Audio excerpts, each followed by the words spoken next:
what we're going to take a look at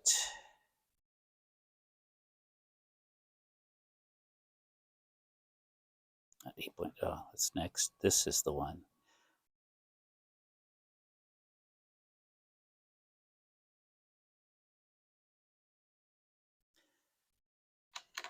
So we're going to look at the problem, and one of the things I confused these two things: probability of A given B and probability of A intersect B. They are actually two different things, but when you say it, sometimes it seems like, well, this happened and this happened, so that must be the intersection. But conditional is different than the intersection, the probability of just the intersection happening.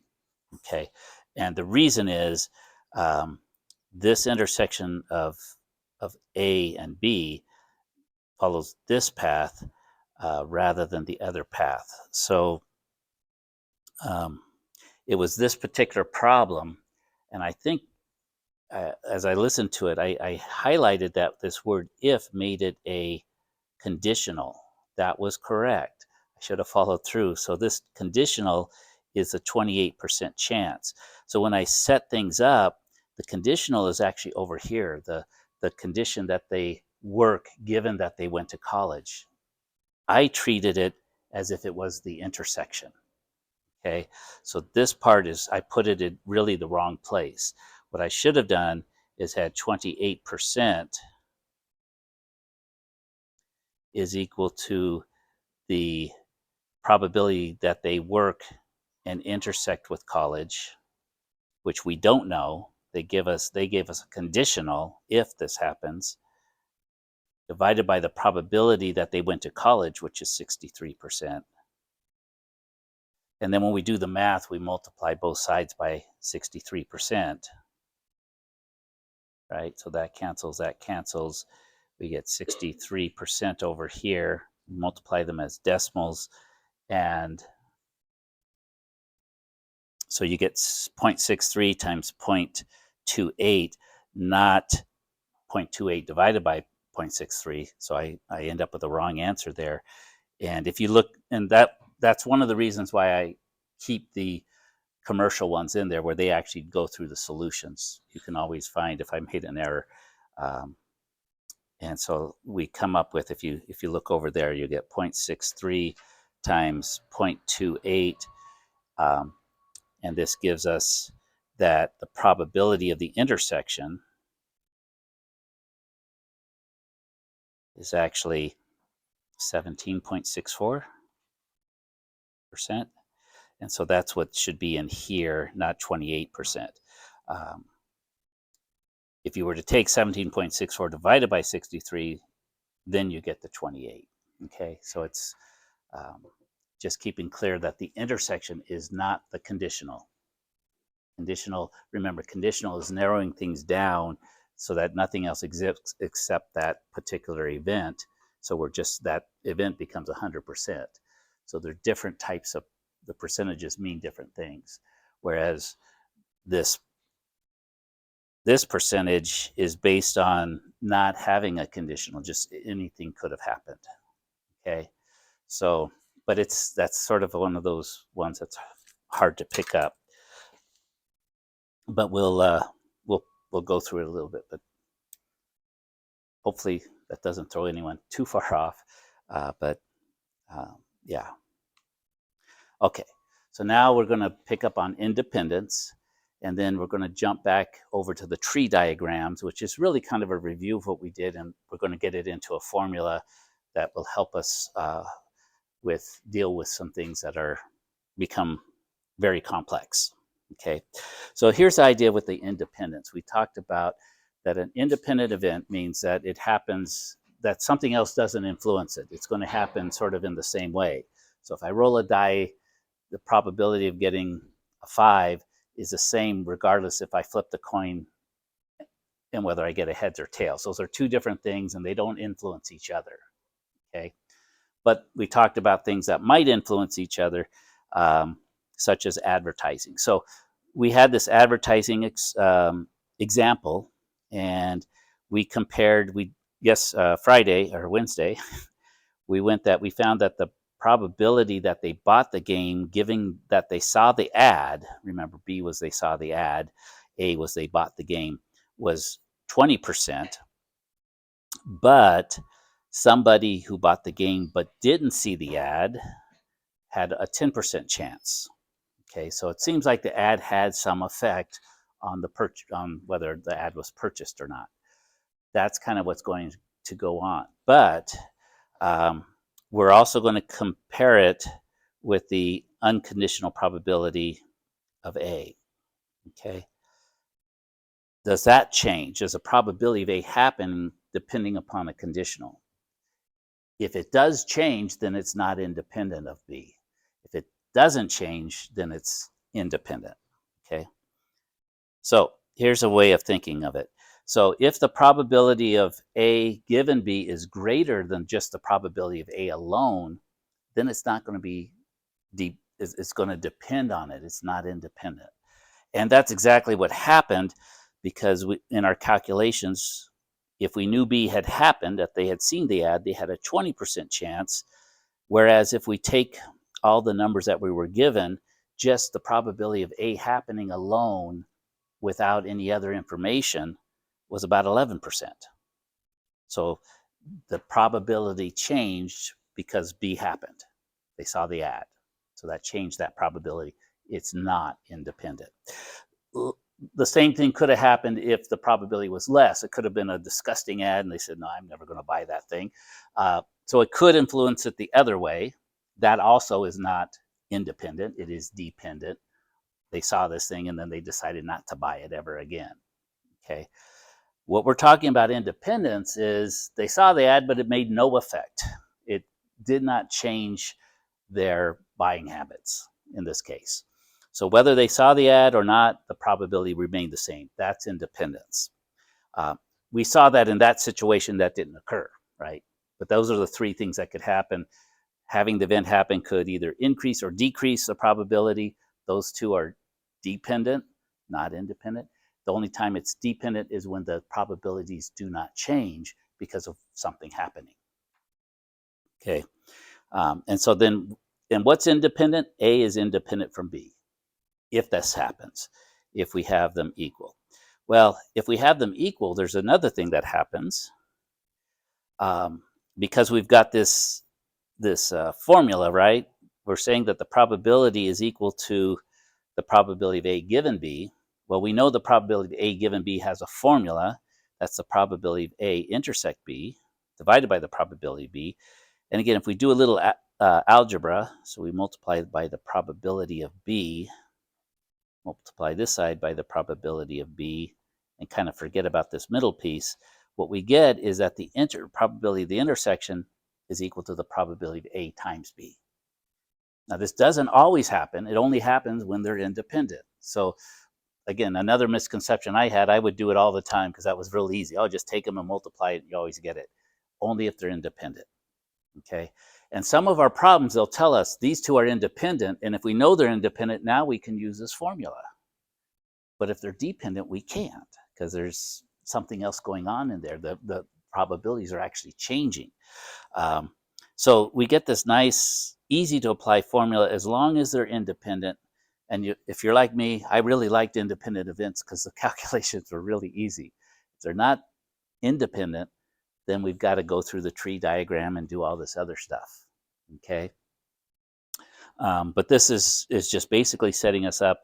And again, they give us some other stuff, and you can do some algebra on this, but basically what you're going to be doing in the homework, when they say it's independent, you could just multiply the two and you'll get the intersection. Or if you've got the intersection and one of the others, you can, like this one, you could find one of the probabilities by dividing by the other.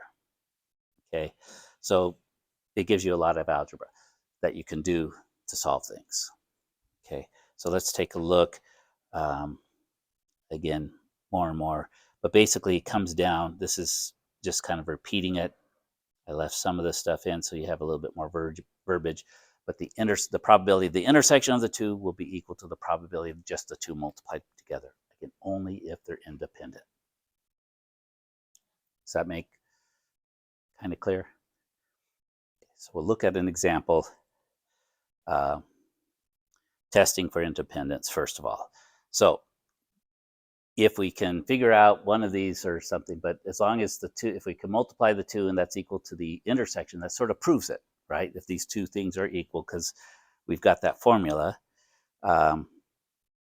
So if we can show this happens, then we can also say, hey, they're independent. If this doesn't happen, if they're two different values, then we can say that they are not independent, dependent. Okay. So, again, they give a couple examples where it's maybe obvious, like rolling a die, getting a 1, independent of tossing a coin and getting a heads or tail. So some things, yeah, I can just tell. I don't have to really prove it. I know these two things are different. Whether it rains in New York and rains in Hawaii, those are probably independent. Could be. But, whether it rains in LA or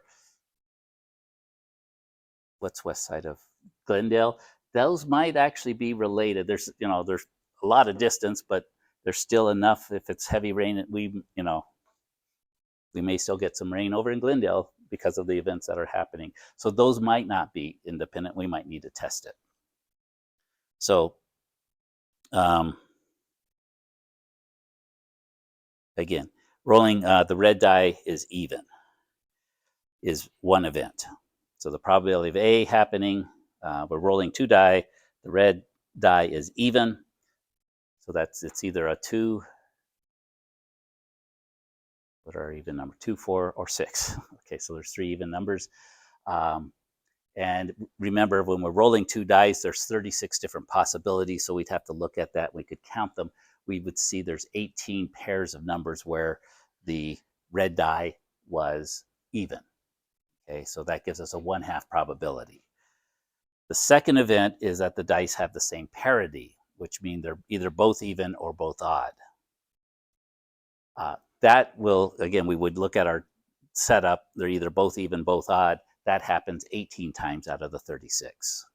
And again, you could if it doesn't feel right, go ahead and take a look, which I had to do, and you'll see it happens 18 times that they're either both even or both odd. And then there's 18 times when one's even, one's odd, and vice versa. So there's 1/2. Now what we want to see is what would be the intersection of that, right? The intersection would be, well, this one's even. That was the only requirement. So the other one could be even or it could be odd. And what you'll see is it could be odd half the time. So half of 18 is 9 out of 36. And when we count those, both dice are even, just even. And that's actually half of the same parity. The odd ones we wouldn't count, right? We get this. Well, if we take probability of A times the probability of B, what do we get? Well, we get 1/2 times 1/2, which is equal to 1/4. Well, 1/4 is the probability of A intersect B. Okay, so what we just proved is that these two are equal. Probability A times B, or probability of A times the probability of B, I should say it that way, is equal to the probability of A intersect B. This is our setup. If that happens, we have independence. And since we've got 2 dice, they're really coming up independent of each other. And that sort of makes sense, right? That's what should be happening. They're not influenced. They were tied together. Maybe we'd see something different. So, but they're independent actors. And this is a proof that yes, the probability of the intersection is equal to the product of the 2 probabilities. Okay. So it's not that the probability of the intersection is equal to each of these individually, but that 1/2 times 1/2 gives us the 1/4. Okay. So that's, sometimes you may be asked to prove something's independent. You just do this. And had we not gotten 1/4, or had the probabilities been different, we would say, oh, they're different. They're not, then they're dependent. Okay. So they are independent. Here's an example of weather. There's a 50% chance of rain in New York and a 30% chance of rain in Honolulu. Now, again, they may or may not be independent, depending upon how big the weather patterns are and stuff. Assuming New York's weather is independent of Honolulu, so there's an assumption, and we're going to see a lot of times in probability, what we're going to talk to, there's assumptions made. So we do the math based on that. It's, again, it is an assumption. It might be wrong, right? But we're going to assume it is. We are asked to find the probability of A union B, the event that it will rain in at least one of the two cities. So if we think back, what is our probability of a union? It's the probability of A plus B minus the intersection. Well, what we have is we have the, I guess we could call New York A and Honolulu B. So what we currently have is that the probability of A equals 50% or 0.5. Probability of B equals 30% or 0.3. Can we calculate the probability of A intersect B?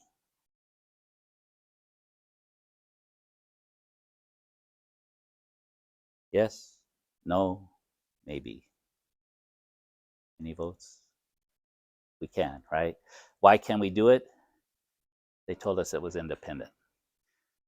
Assume it's independent, right? So, but we're being told it's independent, so we know that this is going to be the probability of A times the probability of B because we were told that they're independent.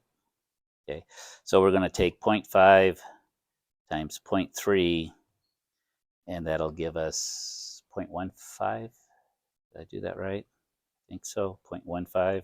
5 times 3 is 15, right? 2 decimal places over. So the intersection is actually 15%, and so we can get the union, which would be 50% plus 30%, but there's this intersection of 15% that we have to subtract off, otherwise it gets counted double. So it's not 80%, it is actually going to be 80 minus 15, which is 65%.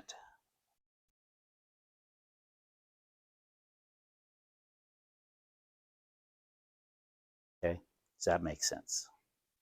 Okay. The only reason we can do this is they told us it was independent, or assume it's independent. So you'll see that in the homework. They'll say these things are independent. Okay, that means we can use this, and we can find the intersection relatively easy. We can't. We've got to go do tree diagrams, and it's more complicated. Okay, so that's what we'll be working with. But independence gives us, knowing something's independent gives us an easier way of going through. But again, remember, be careful. It doesn't work for everything. If they don't give us independence, we can't use it. We can sometimes use it to prove something's independent if we have enough information, but that's about it. Okay. And here's the solution. They say, okay, the intersection's that. And so they came up, 65%. It will rain in one or two of the other cities. And again, yes, it sort of makes sense. Honolulu and they're separated by a long distance, the ocean and all that stuff. So their weather pattern should be independent. Okay. And I think that concludes independence. Okay, so that helps you finish up. That's 8.5. What we're going to do is 8.6, and we're going to see that it's really nothing new, except we're going to take what we've already learned about tree diagrams and come up with a different formula that helps us when we have not just two things happening. Well, certainly helps us with two things, but also helps us if we have 3 or 4 different things going on. Okay, so let me get out of this one. We'll discard those, and we'll go to the next discussion here. Okay. Okay, there we go. Now, this example we're going to look at is oftentimes in medicine, or what we're going to look at a test for drug doping, use of steroids. But the same thing, you have a test to see if something's present. And you get positive means it is, negative means it's not, like with COVID or anything, all those things. So one of the big questions is if you got a positive on a test, does that mean you have it, or is that a false positive? Because tests will give false positives as well. Happened my mother-in-law in Thailand. We did the home test, and it said she had it. Took her to the doctor. He said he did no, she didn't have it. She had a bad cold. We were happy about that. So there could be false positives, but we need some information. And again, we're going to use, most of these things have an assumption about what's going on. And again, that's we're going to see makes a big difference. So here's an example on steroid testing. So it's a little bit big, but we'll just see. So Gamma Chemicals, it advertises its anabolic steroid detection test as being 95% effective at detecting steroid use. So 95%. That sounds pretty good, right? It means 5%. Okay, the wrong 5% of the time. But let's see what this ends up giving us. Meaning that test will show positive results on 95% of anabolic steroid users. So again, that's only if the person is using anabolic steroids. In 95% of the cases, it will test positive. Even though they're using, there's 5% that will get, it says no, they're not using it, but they are. But there's also in their testing, they found out that they get false positives 6% of the time. That means that person's not using steroids, but the test said they were. Okay, so those are the critical ones. Is usually the false positives. Again, if this was a sickness and you didn't get detected, or I guess a false positive would say you've got the disease, and so you're all worried about something, but you really didn't. And then you don't want to get the treatment for something that you don't have, right? Or in this case, we're going to see the quarterback gets kicked off the team. Maybe he really wasn't. Maybe it was a false positive. So that's what we're going to do. Okay. This is where there has to be an estimate about what's happening in the population. So they estimate that 10% of its athletes are using steroids. How do they know that? They don't. We think that's what's happening, right? We found some, so many syringes. I don't know how they do it, but this is it's all dependent upon. And so these are all these legal matters. This is what and you're going to see it makes a difference between whether they think it's 10% or 5%. We'll look at both of those, and we get different results. Okay. So then quarterback Hugo Huge tests positive and is promptly dropped from the team. Hugo claims that he is not using anabolic steroids. So how confident can we be that he is not telling the truth? So what's the probability that he's lying? He's actually using them, but just saying, no, I don't use them. What is the probability that he would actually be telling the truth? He didn't use them and just false positive. So here's how we go about that. We are given two things. So, and what we start with is the fact that he's got a positive test, right? So we know that. So T is going to be a positive test, not T will be a negative test. The event that he either uses anabolic steroids or doesn't use anabolic steroids.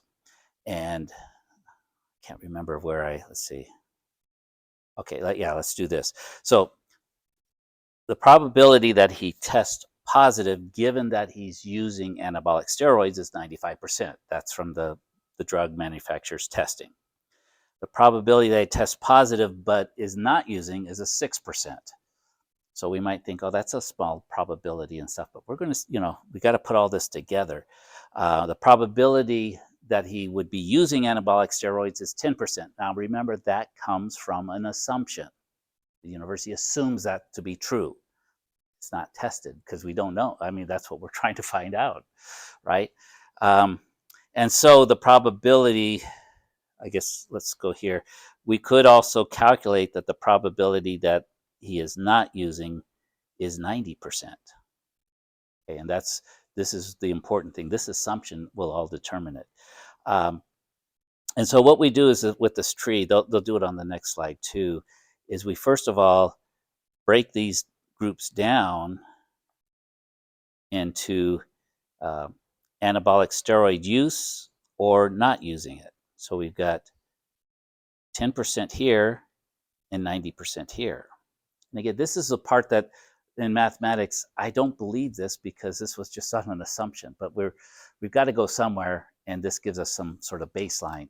But it's also, I was never really impressed with this stuff because of this assumption. But if I knew how they were making it, and then if they are using, then we know that 95% will test positive, and 0.5 will not test positive. Will have a false, right? But so they actually are using it, but they got by. Down here, of the ones who are not using it, what we know is the ones that will test positive, and this is a false positive, are 6%.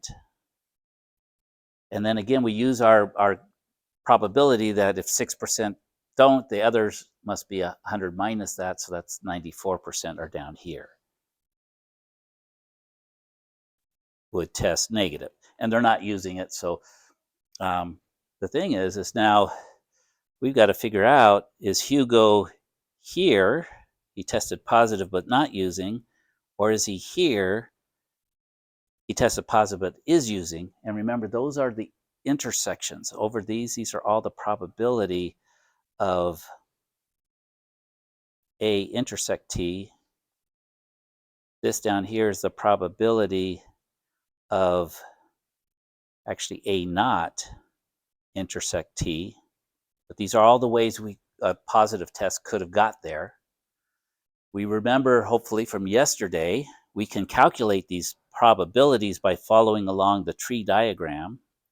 So this one is going to be 0.1 times 0.95.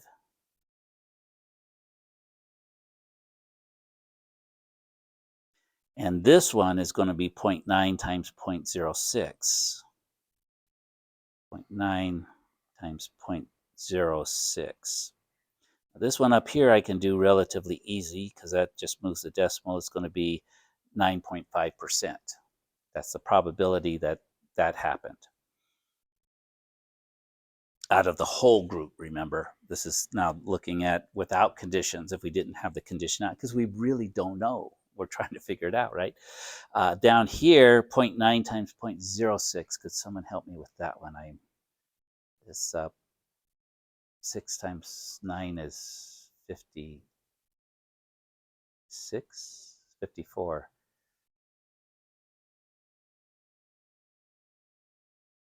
.054.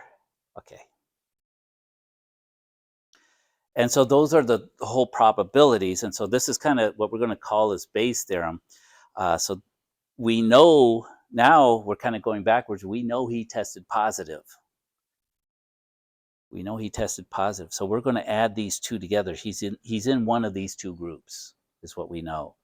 So 0.95 plus 0.054. He's in one of those two groups. And we want to see if he's lying. So what's the probability that, and since his lie is that I don't use it, what's the probability that he's actually using it? Well, that's up here. He would have been in this group. So it's going to be 0.095. So what I want you to see is when we apply Bayes' theorem, just kind of think of it. We're going to take all the possibilities, which in this case is just 2. We're going to add those in the denominator because that's the world. We're down. That happened. One of those two things happened. What goes in the numerator is the one we were testing for. If we wanted to test if he's telling the truth, we would put the other one. The cool part is they both will add to 100, right? Because he's either lying or he's telling the truth. When you've got one or the other, they would add to 100%. So let's do this calculation. 0.095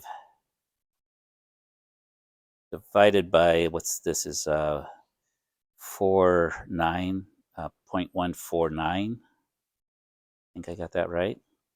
And what do we get? I think it's 0.64, just because I looked ahead, not because I can calculate that in my head. But check me, because my memory is sometimes off. 0.64? Okay. Yeah, sometimes I remember correctly. So that means there's a 60. Yes, sir. No, that is for a true positive, right? That they're actually using, and they tested positive. There's a 9.5% chance, which actually, 95% test, accuracy, but out of the whole group, there's only a 9.5. Um, but what we saw is that, so what this really says is that only 64% of the people who test positive are actually using it. So that 95% test is not as accurate as you think it is. 64% of the chances it's going to be correct, but that means it's going to be wrong in what? 36% of the times. So there's a six. So since Hugo said he was not using, there's a 64% chance he's lying. He actually is, but there's still a 36% chance that he could be telling the truth. And that's just a pretty serious thing. He's got a scholarship. You're kicking him off the team. He loses his scholarship. He loses his opportunities, and there's a 36% chance that he's, he isn't. There's a 64% chance that he is. And again, what is this based on? It's based on assumptions that 10% are using. And what we're going to do is, we won't go through all the details of this, but we're going to see if it were 5% instead of 10%, so there were fewer people using, it drops down to like a 45% chance he was lying, which means there's a 55% chance he's telling the truth. So, and we'll just go through that. So let's, yeah.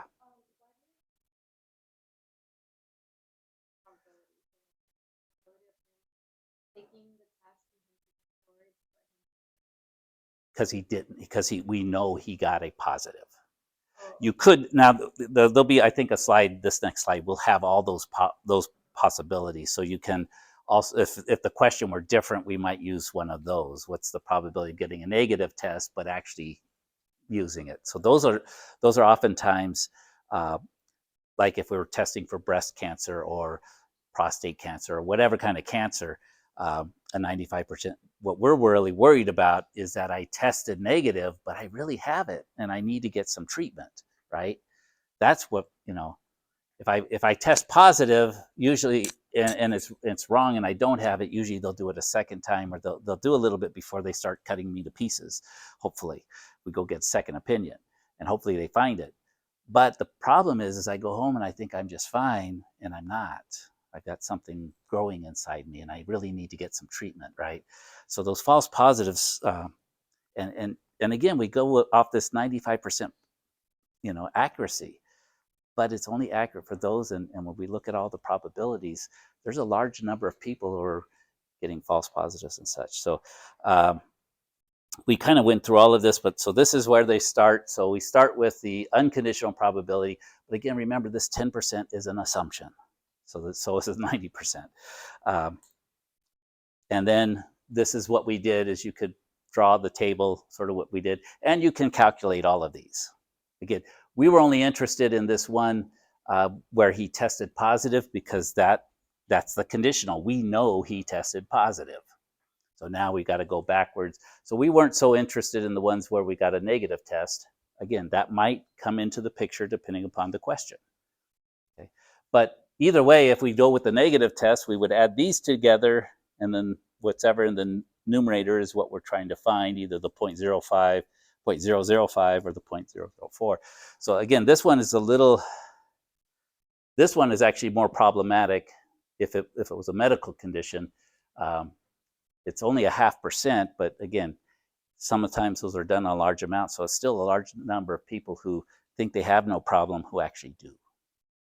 Okay, so that's in the medical world. In this case, they feel lucky because they are using them and they got off scot-free because the test says they didn't use it. Okay, and so what we're going to do now is put some symbolism to this so we can come up with a formula. Probability of A happening given that they got a positive test is the probability of the intersection of that divided by the probability of T. A test is positive. Okay. we saw that the intersection of A and T was 0.095. And I'll go back. That's this one right here. Remember, this is the intersection of A intersect T. So they're going to use that one. And then down here is the probability of not using, but testing positive. So we used that one. Okay. And so we get this formula that we used, right?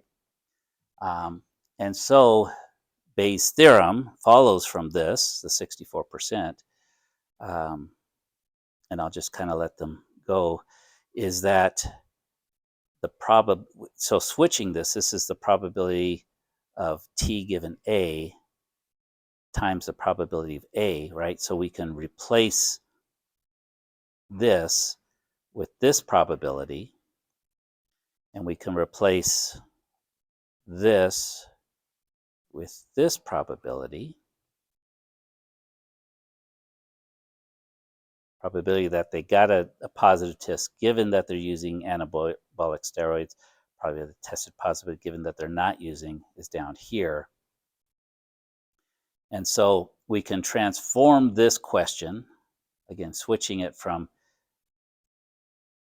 that they tested positive, which we know and are using anabolic steroids, to the probability, switching the probabilities. Probability of A intersect T is this one.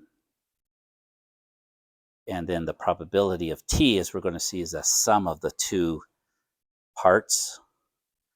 The probability of T is these two intersections that we used. And again, it's using a lot of symbolism. But if we look at the tree diagram, sometimes that can help us.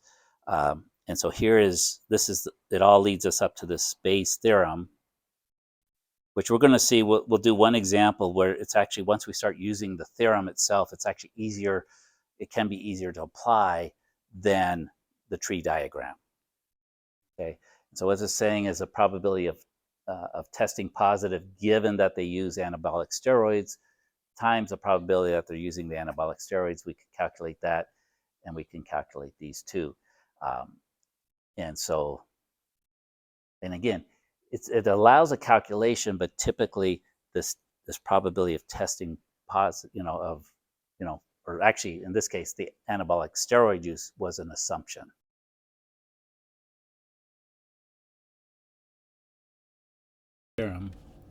We see that we've got the short form of the equation, the formula, given to us here from the other slide as well. And we can also do the same, we get the same effect using a tree.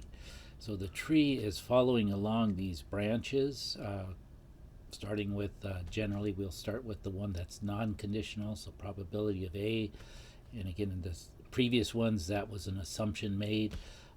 But what ends up happening is the branches, using A and T branches, the probability of that is really the probability of the intersection of A and T.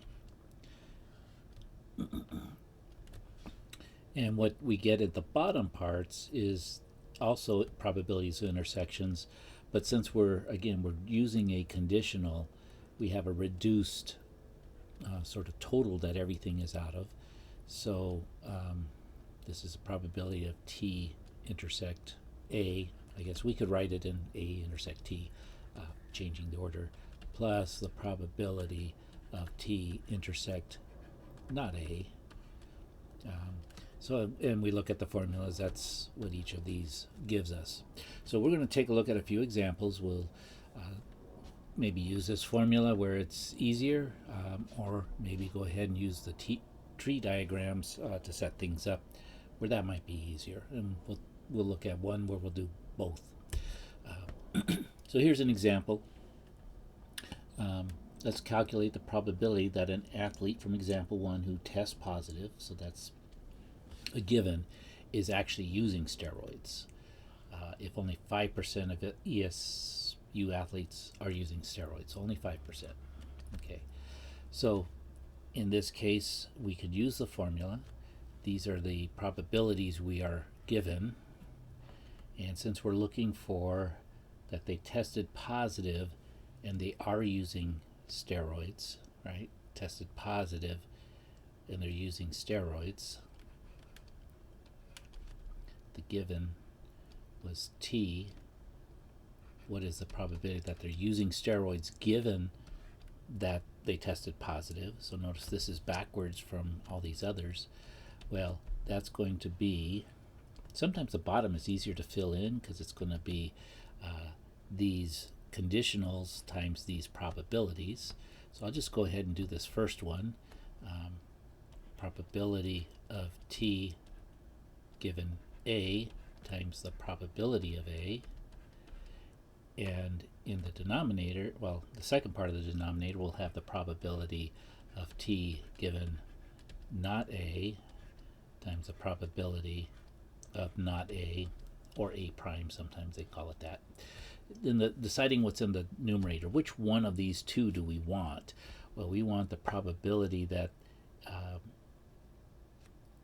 that they are using steroids. A naught is not using steroids, so we want the probability that they are. So this is the one, T given A times the probability of A. Okay, and so then we just fill in the numbers. We've got a 0.95 times 0.06. Oops, not 0.06, 0.05. Sorry, pay a little bit closer attention, 0.05. And then in the denominator, we have the same thing again. So that's, you'll always see this with Bayes' formula. Whatever's in the numerator also will always appear in the denominator because it's part of the total, 0.05. And then we have to add the other part, 0.06 times 0.95.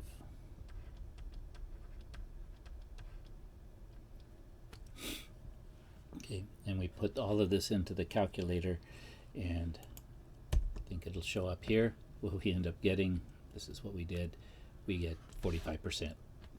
So remember, we looked at if the assumption was 10% instead of 5%, we got a 64% chance.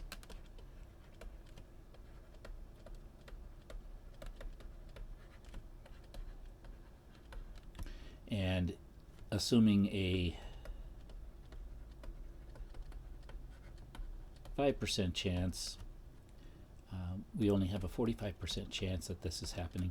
So again, there's a greater probability at 5% that the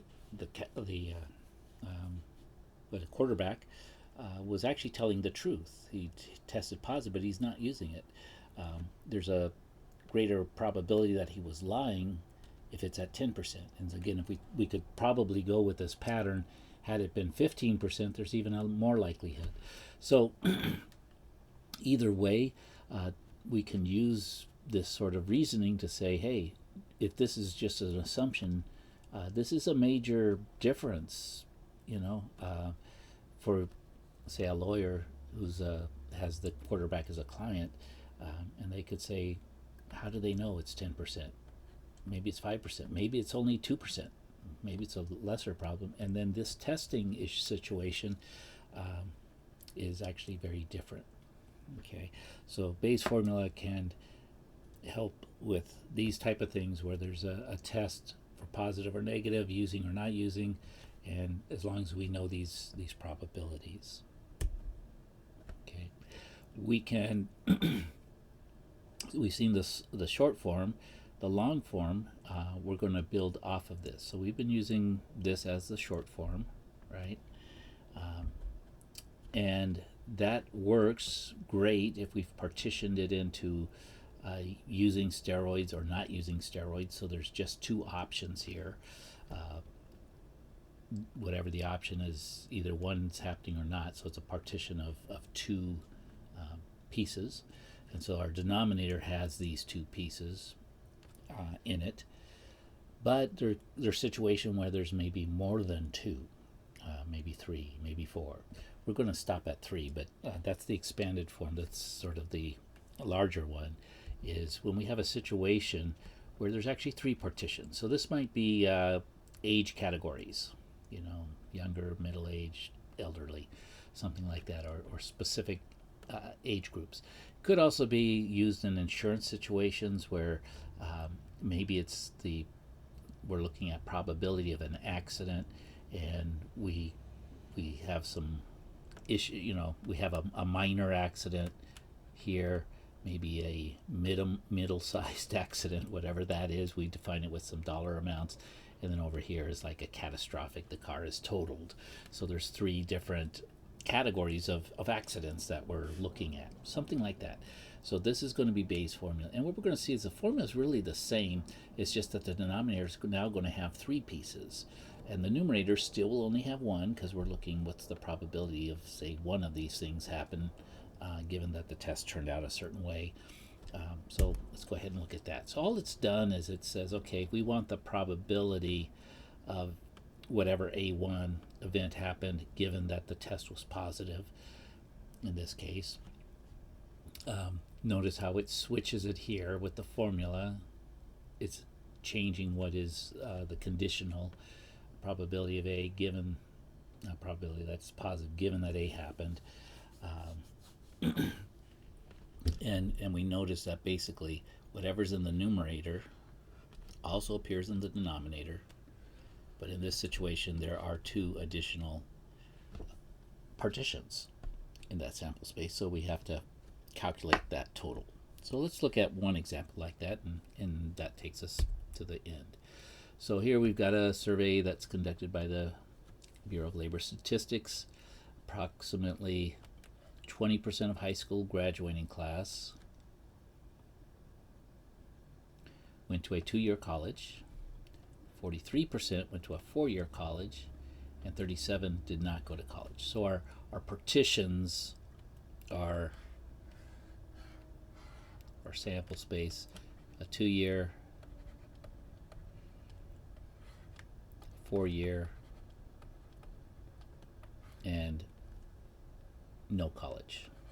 Just do that. So those are our three spaces we're going to be talking about. We've got these percentages, and maybe we shorten it out that the probability of going to a 2-year college was 20%, 0.2. Probability of a 4-year was 43%, and then the probability of no college was 37. And we noticed these have to add to 100%. There's 40, 70, 80 plus 2 is 100. So, or 1, as decimals, 100%. Then we get some information of those who went on to a 2-year college. So this is a conditional, right? They went on to a 2-year college. 42% worked at the same time. 22% of those going to a 4-year college worked, and 54% of those who did not go on to college worked. So what percent of those working had not gone to college? Let's take a look here at our solution. So we can interpret these percentages as probabilities. So these are the events we're interested in. Went to 2-year, they're using R's. So those are partitions, right? A 4-year did not go to college. So that's the symbols they're going to use. There's nothing wrong with our 2-year, 4-year, but maybe the numbers mess up. So they're going to use R's, which is fine. And then a graduate went to work, or a not would be the graduate did not work, I guess, So we've got the three events: 2-year college, 4-year college, or no college. That's going to partition the sample space. And so we have this, and then again, the conditionals. Given that they went to a 2-year college, how many of them worked? 42%. Given that they went to a 4-year college, 22% worked.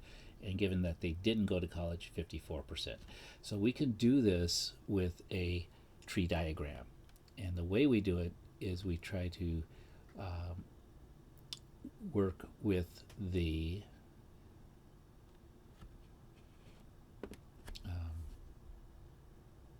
where do we want to start? We're going to start, so these are givens that this happened.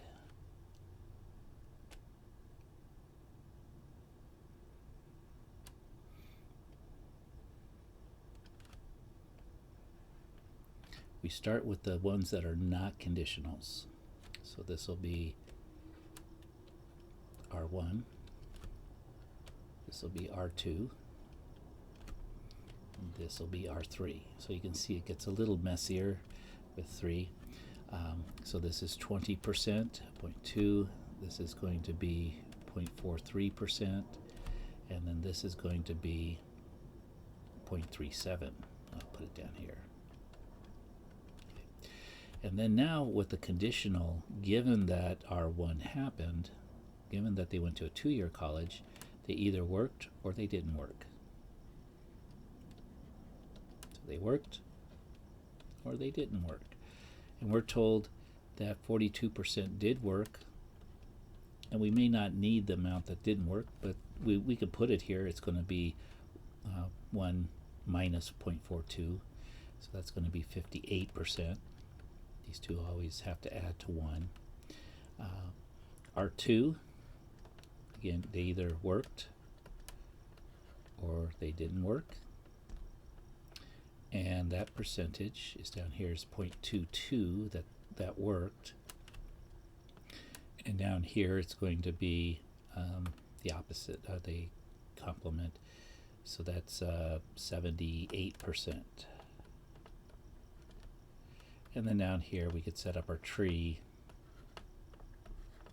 They either worked or they didn't work, and that's 0.54, and down here would be 0.46 complement to get us to 100%.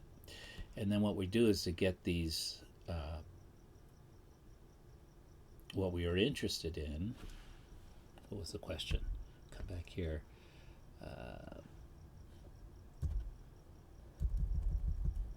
Right, what percentage of those working had not gone to college? Okay, so that's what we're looking for, not gone to college.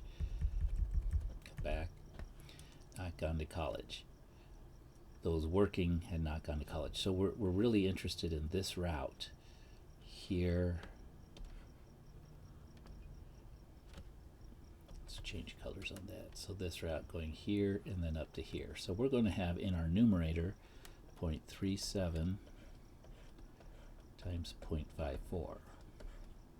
Now while we're at it, we could go ahead and just put it down in the denominator because it's going to be there. But we're going to have 2 other branches, and the branches we're interested in is, so we know that their probability that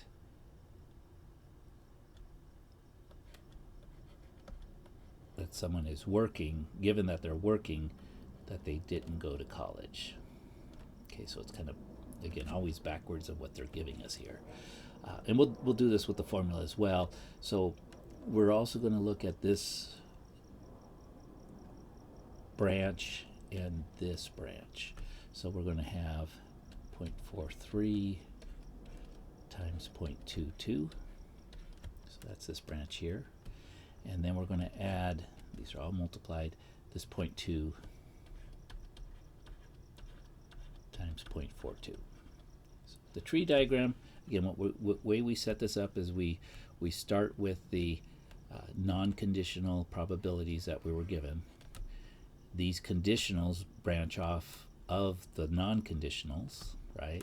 So we've got these second ones, and then we can always figure out what the other branch is, because in this case it was 0.42, so this one has to be 1 minus 0.42 to get our 0.58.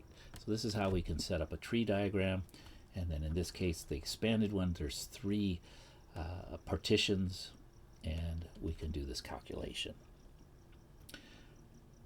Using the formula, again, this is the same thing.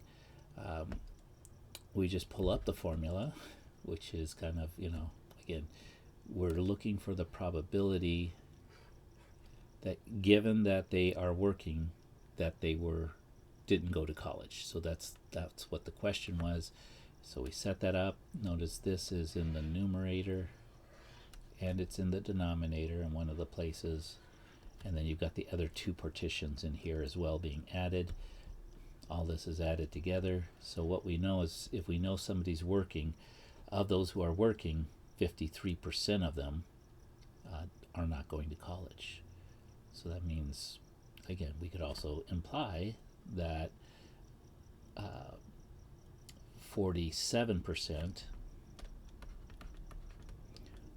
are going to college,